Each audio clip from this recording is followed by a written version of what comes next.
जय श्री जगन्नाथ भाई मैंने सर्वप्रथम गुरुदेव गणपति एवं जगदम्बा को प्रणाम करी आज आम आम आस्ट्रो सेशन को आगू बढ़ेबा। आस्ट्रो सेशन क्रम आज आम पढ़ा एकादश भावस्थ माने लाभ भावस्थ भावस्थित राशि मानकर फलाफल। आमे पर्याय क्रम मानसागरी पद्धतिर प्रथम लग्न रु आरंभ करी दशम भाव पर्यंत से भावस्थित राशि मानकर गोटे नैसर्गिक कारक तत्व को नहीं फलाफल विषय आलोचना करथिले। आज मैं एकादशस्थ भावस्थ नैसर्गिक कारक तत्व राशि मानक रूप में बेस करके मानसागरी पद्धतिर आलोचना को आगू बढ़ेबा। एही क्रम कही रखे कौन सी कुंडली विचार को करने को गले आमको सर्वप्रथमे ध्यान दबाक पड़ो कौ जिनिस प्रति ना संपूर्ण कुंडली प्रति। एई जो नैसर्गिक कारक तत्व आम मानसागरी पद्धति लेखा जाइथिबा पुरातन आचार्य मान द्वारा मानसागरी पद्धति जो जिनस गुड़िक लेखा जाइछि ताकू आमे एइथिପାଇଁ डिस्कशन करूचे कि गोटा गोटे बेसिक मूलभूत सिद्धांत आपनक मुंडरे गोटे रखिबो एवं जहा द्वारा आपण गोटे प्रेडिक्शन कला बेले आपण तादरू किछि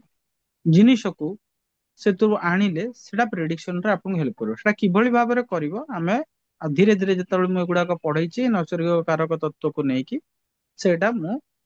आपण मानकु लिंक अप करिवा सिखेइबी। या पूर्वरु खाली आमे जस्ट आपनकु आपण मानकु सब खाली कही जाऊँ कि नैसर्गिक कारक तत्व को लेकिन कौन है कौन न है। मु कही रखे कौन सी कुंडली विचार संपूर्ण कुंडली को देखिले ही जना पड़ो ता पूर्व किसी कहीहबनी कि एमती थे एमती हम पूरा संपूर्ण कुंडली विचार करने को हेले बहुत समय धरी बहुत कंसंट्रेशन सहित करने पड़े। ये आमे जस्ट आमे बेसिक्स रूल्स गुड़ाक पढ़ुचे मानसागरी पद्धतिर। मानसागरी पद्धति जो मैंने जानी नांती से कही रखे यह हूँ गोटे पुरातन आचार्य मान द्वारा गोटे ओल्ड क्लासिक बुक जो थे कि जोड़ा जो जमी फल दीपिकार मान्यता रही बृहत पराशर होर शास्त्र मान्यता रही सेमती मानसागरी पद्धतिर मान्यता रही। तो चलतु आम जाना लाभ भावस्थ भावस्थित राशि मानकर फलाफल विषय आम जाना। जदि लाभ भाव बा एकादश भाव रे मेष राशि हुए सेटा केतेबेले एकादश भाव रे मेष राशि आसीबो ना जेतेବେଳେ मिथुन लग्न कुंडली हेइथबो सेतेବେଳେ एकादश भाव रे मेष राशि आसीबो। ताले मिथुन लग्न कुंडली मानकर मेष राशि एकादश भाव रे आसुथुबारु से जदि पशु मानकर सेवा करे गवर्नमेंट राजा को सेवा करे माने आजिकाली जदि कुआजिबो गवर्नमेंट जॉब करबा द्वारा विशेष धन लाभ करबा वाला एवं विशेष लाभ प्राप्ति करबा वाला हेइथिबो। जदि लाभ स्थान रे वृष राशि आसे सेटा केतेबेले आसीबो ना कर्कट लग्न कुंडली पई लाभ स्थान रे वृष राशि आसे। मनुष्य स्त्री मानक द्वारा माने स्त्री संबंधी कर्म जेमति टेलरिंग हैला कपड़ा बिजनेस हैला ए कॉस्मेटिक बिजनेस हैला एवं वुमेन एम्पावरमेंट काम वाला स्त्री माने जो स्त्री माने इन्वॉल्व से कर्म करने द्वारा एवं स्त्री मानक रेस्पेक्ट देवा द्वारा एवं साधु मानक सेवा करने द्वारा तांकर विशेष भाव रे लाभ हुए। एवं सर्वोपरि जदि कर्कट लग्न कुंडली माने गाईर सेवा कले ताहले तांकर जीवनर प्रत्येक क्षेत्र रे तांकर लाभ परिलक्षित होता है। जदि लाभ स्थान रे मिथुन राशि आसे लाभ स्थान रे मिथुन राशि केतेबेले आसीबो ना जेतेबेले सिंह लग्न कुंडली हबो सेतेबेले लाभ स्थान रे मिथुन राशि आसीबो। सीए सीए कौन करिवो ना निजर ह्यूमर सेंस ऑफ ह्यूमर निजर इंटेलिजेंस बुद्धि को लगेगी एवं उत्तम पदार्थ भोजन पान माने जोड़ा कहती कौन है snacks business snacks related item एवं और पंडित मानक द्वारा पंडित मान सेवा करने द्वारा बा पंडित कौन सी नॉलेज प्रैक्टिस करने द्वारा इंटेलिजेंस प्रैक्टिस करने द्वारा सी जमी वकिल माने हेले से कौन से बाक चातुर्य माध्यम से कौन करुँच ना प्रसिद्धि लाभ करुँच नियम को जानी लॉ को जानी से करुँच तेणु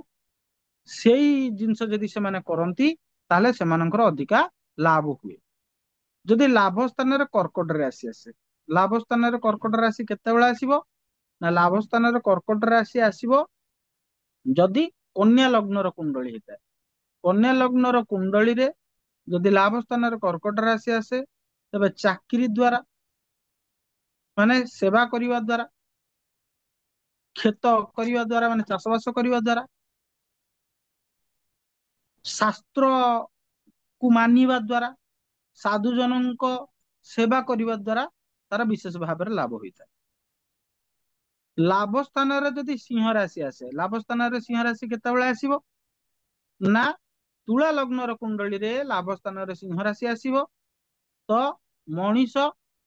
ଯଦି ସତ୍ କର୍ମ କରେ, ବିବେକବନ୍ତ କର୍ମ କରେ, ଯେକୌଣସି କର୍ମ କରୁ ସତ୍କର୍ମ ବିବେକବନ୍ତ କର୍ମ କରେ, ଜନ୍ତୁ ମାନଙ୍କ ପ୍ରତି ସହୃଦୟ ରୁହେ, ନିୟମିତ ବ୍ୟାୟାମ କରେ, ପର ଦେଶକୁ ସ୍ଥାନାନ୍ତରିତ ହୋଇଯାଏ, ତାହେଲେ ତାର ବିଶେଷ ଭାବରେ ଲାଭ ହୋଇଥାଏ। ଲାଭ ସ୍ଥାନରେ ଯଦି କନ୍ୟା ରାଶି ଆସେ, ଲାଭ ସ୍ଥାନରେ କନ୍ୟା ରାଶି କେତେବେଳେ ଆସିବ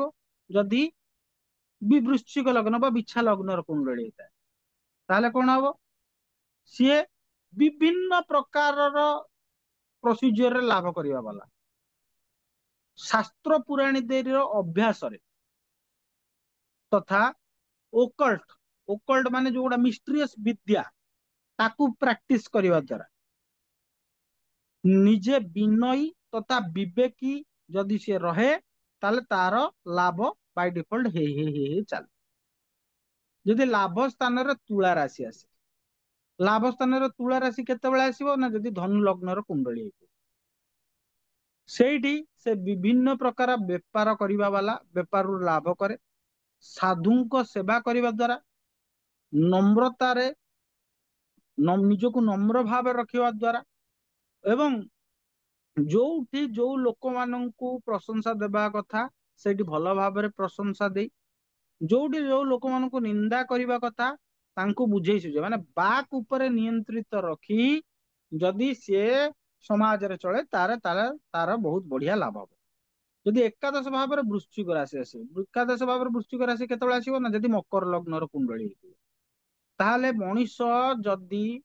ଛଳ କପଟ ମିଥ୍ୟା ଭାଷଣ ଏଇ ତିନି ଠାରୁ ଦୂରେଇକି ରହେ,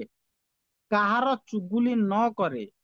ଏବଂ ନିଜ କାମ ନିଜେ କରିଚାଲେ, ତାହେଲେ ନିଶ୍ଚିତ ଭାବରେ ସେ ଲୋକର ଲାଭ ହେବା କଥା, ଯେମିତିକି ଲାଭ ହଉଛି ତାଠୁ ଅଧିକା ଲାଭ ହେବା କଥା ହେବ ହିଁ ହେବ। ଲାଭ ସ୍ଥାନରେ ଯଦି ଧନୁ ରାଶି ଆସେ, କୋଉ ଲଗ୍ନର କୁଣ୍ଡଳୀରେ ଲାଭ ସ୍ଥାନରେ ଧନୁ ରାଶି ଆସିବ ନା ଆପଣଙ୍କର କୁମ୍ଭ ଲଗ୍ନର କୁଣ୍ଡଳୀରେ ଲାଭ ସ୍ଥାନରେ ଧନୁ ରାଶି ଆସିବ, ତାହେଲେ କଣ ନା ସିଏ ସରକାରଙ୍କ ଗଭର୍ଣମେଣ୍ଟ ସହିତ ଇନଭଲ୍ଭ ହେଇ କୌଣସି କାମ କରିବାରୁ, ସାଧୁ ଜଣଙ୍କର ସେବା କରିବାରୁ, ସାଧୁ ଜଣଙ୍କ ସେବା ମାନେ କହିଲେ ଗୁଡ ପିପୁଲଙ୍କର କମ୍ୟୁନିଟି ଭିତରେ ରହିଥିବା ଦରକାର, ଆଉ ନିଜର ପୁରୁଷାର୍ଥ କୁ ଯଦି ସେ ପ୍ରତିପାଦନ କରିକି କର୍ମ କରେ, ତ ନିଶ୍ଚିତ ଭାବରେ ତାର ବିଶେଷ ରୂପେ ଲାଭ। ଲାଭ ସ୍ଥାନରେ ଯଦି ମକର ରାଶି ଆସେ, ଲାଭ ସ୍ଥାନରେ ମକର ରାଶି ଆଜ୍ଞା କେତେବେଳେ ଆସିବ ନା ଅ ମୀନ ଲଗ୍ନର କୁଣ୍ଡଳୀରେ ଲାଭ ସ୍ଥାନରେ ମକର ରାଶି ଆସିବ, ତାହେଲେ ମଣିଷ କଣ କରିବ ସେଠି ନା ସିଏ ଯଦି ଜଳ ମାନେ ୱାଟର ରିଲେଟେଡ ଟ୍ରାନ୍ସପୋର୍ଟେସନ କୁ ୟୁଜ କରିକି କୌଣସି ବିଜନେସ କରେ, ୱାଟର ରିଲେଟେଡ ଟ୍ରାନ୍ସପୋର୍ଟେସନ କୁ ୟୁଜ କରି ବିଦେଶ ଯାତ୍ରା କରେ, ଗଭର୍ଣମେଣ୍ଟ ର ସେବା କରେ ବା ଗଭର୍ଣମେଣ୍ଟ ରିଲେଟେଡ କୌଣସି କାମ କରେ, ତାହେଲେ ତାର ଲାଭ ହୁଏ। ଏବଂ ତତ୍ ସହିତ ସେ ଲୋକ ଯଦି କାହାର ମନକୁ କଷ୍ଟ ନଦେଲା ଭଳିଆ କଥା କହେ, ସମସ୍ତଙ୍କ ମନକୁ ଶାନ୍ତ କଲା ବାଲା ଭଲ ଭାବରେ କଥା କହେ, ତାହେଲେ ବିଶେଷ ଭାବରେ ତାର ଲାଭ ହେବା କଥା ହେବ। ଲାଭ ସ୍ଥାନରେ ଯଦି କୁମ୍ଭ ରାଶି ଆସେ, ଲାଭ ସ୍ଥାନରେ କୁମ୍ଭ ରାଶି କେତେବେଳେ ଆସିବ ଆଜ୍ଞା, ଲାଭ ସ୍ଥାନରେ କୁମ୍ଭ ରାଶି ଆସିବ ମେଷ ଲଗ୍ନର କୁଣ୍ଡଳୀ, ମେଷ ଲଗ୍ନର କୁଣ୍ଡଳୀ କାଳପୁରୁଷ କୁଣ୍ଡଳୀ, ତ ମଣିଷ ପୁରା ସତ୍କର୍ମ କରିବ, ତ୍ୟାଗ ଧୈର୍ଯ୍ୟ ପରାକ୍ରମ କୁ ୟୁଜ କରିବ ଏବଂ ଧୈର୍ଯ୍ୟର ସହିତ କର୍ମ କଲେ ତାକୁ ବିଶେଷ ଭାବରେ ଲାଭ ହେଇଥାଏ। ଲାଭ ସ୍ଥାନରେ ଯଦି ମୀନ ରାଶି ଆସେ, ମୀନ ରାଶି କେତେବେଳେ ଆସିବ ନା ଯଦି ବୃଷ ଲଗ୍ନର କୁଣ୍ଡଳୀ ହେଇଥିବ, ତାହେଲେ ମଣିଷ ଅନେକ ପ୍ରକାରରେ ଲାଭ କରେ, ଅନେକ ପ୍ରକାରର କର୍ମ କରିବା ଦ୍ଵାରା ଲାଭ କରେ, ବିଶେଷ ଭାବରେ ସାଙ୍ଗ ମାନଙ୍କ ସହିତ ସିଏ ଯଦି ଭଲ ରିଲେସନ ରଖେ, ଗଭର୍ଣମେଣ୍ଟ ର ରୁଲସ ଆଣ୍ଡ ରେଗୁଲେସନ୍ସ କୁ ମାନିକିନା ଚାଲେ ଏବଂ विविध कथा पुराण जदि से कथावाचक हुए पुराण शास्त्र उपर रिसर्च करके कौन बही लेखे एवं विनयी होता है ताले तार विशेष भाव लाभ होता है। तेज आमे आज सेसन रे जानिले एकादशस्थ भाव स्थित भावस्थ राशि मानकर फलाफल नैसर्गिक कारक तत्व को फॉलो करी मानसकारी पद्धति रे कौन दिया जाए। तेज आज सेसन पे समस्त जय श्री जगन्नाथ।